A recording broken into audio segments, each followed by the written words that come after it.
కేంద్ర ప్రభుత్వం ప్రజల సంక్షేమం కోసం చేపట్టిన ప్రతిష్టాత్మక పథకాల్లో ప్రధానమంత్రి ఉజ్వల యోజన కూడా ఒకటి. ఈ స్కీమ్ను 2016 మే 1న ఉత్తరప్రదేశ్లోని బలియాలోని ప్రధాని మోడీ ఈ పథకాన్ని ప్రారంభించారు. ఈ స్కీమ్ కింద దారిద్ర్య రేఖకు దిగువన ఉన్న మహిళలకు అంటే పేద కుటుంబాలకు చెందిన మహిళలకు ఎల్పీజీ కనెక్షన్లు అందించడమే ప్రభుత్వ లక్ష్యం. మోదీ ప్రభుత్వం ఈ పథకం కింద ఇప్పటికే 10 కోట్లకు పైగా కుటుంబాలకు సబ్సిడీ ధరకే సిలిండర్లు అందుబాటులోకి తీసుకువచ్చింది. మీరు కూడా ఈ స్కీమ్ కింద సబ్సిడీ సిలిండర్ పొందాలనుకుంటే ఆన్లైన్ లేదా ఆఫ్లైన్ ద్వారా ఎలా దరఖాస్తు చేసుకోవాలో ఇప్పుడు మనం తెలుసుకుందాం. ఈ స్కీమ్ ముఖ్య ఉద్దేశం పేద కుటుంబాలకు శుభ్రమైన వంట గ్యాస్ కనెక్షన్లు అందించడం.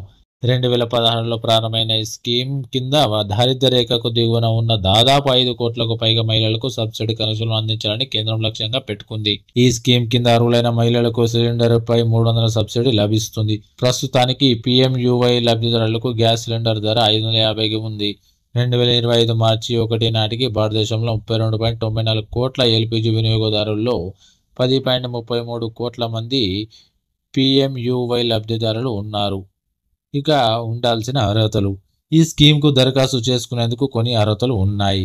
దరఖాస్తు చేసే మహిళలు కనీసం 18 ఏళ్లు నిండి ఉండాలి. ఇక SRCC 2011 డేటాబేస్లో ఉన్న BPL కుటుంబాలకు చెందిన మహిళలు అర్హులు.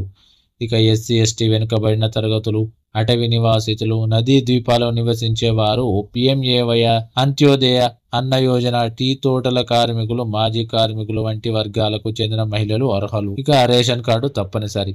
ఆదాయ పన్ను పరిధిలో ఉండకూడదు. పురుషులకు ఈ స్కీమ్కు అర్హత లేదు.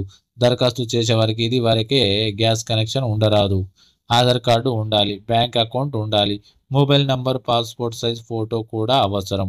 ఈ స్కీమ్ దరఖాస్తు చేసుకునే విధానం తెలుసుకుందాం. ఈ స్కీమ్ కోసం మీరు ఆఫ్లైన్ లేదా ఆన్లైన్లో దరఖాస్తు చేసుకోవాలి. ఆఫ్లైన్ దరఖాస్తు చేసుకోవాలనుకుంటే మీకు దగ్గరలోనే గ్యాస్ ఏజెన్సీకి వెళ్ళి దరఖాస్తు ఫారం నింపి అవసరమైన పత్రాలతో సమర్పించవచ్చు. ఇక ఆన్లైన్లో అయితే దరఖాస్తు చేసుకోవాలంటే మీరు www.pmuy.gov.in లో లాగిన్ అయ్యి PMUY కనెక్షన్ కోసం దరఖాస్తు చేసుకోవచ్చు.